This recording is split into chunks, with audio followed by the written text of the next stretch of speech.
সবাই যখন মৃত্যুটাকে ভীষণ ভয় পায়, আমি তখন হাসতে হাসতে আল্লাহর কাছে ভীষণ সন্তুষ্টি নিয়ে পৌঁছাতে চাই যে আমি একটা ন্যূনতম ওই জীবনটা লিড করতে পারলাম, যে আমি একটা ইনসাফের হাসি নিয়ে আমি আমার আল্লাহর কাছে পৌঁছাতে চাই।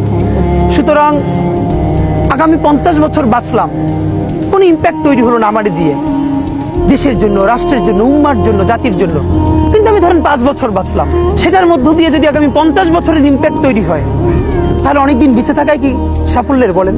শহীদ প্রেসিডেন্ট জিয়াউর রহমান কয়টা দিন বেঁচেছেন, কিন্তু ভাবেন আজকে পর্যন্ত উনি আমার অনুপ্রেরণা। হাঁটতে হাঁটতে আমার পা ফুলে যায়, আমি আমার টিম সেদিনকে ব্যাগের মধ্যে জুতো নিয়ে তারপরে একটা শপিং মলে ঘুরছিলাম, মানে পা ফুলে গেছে, পা জুতোয় ঢুকাতে পারছিলাম না।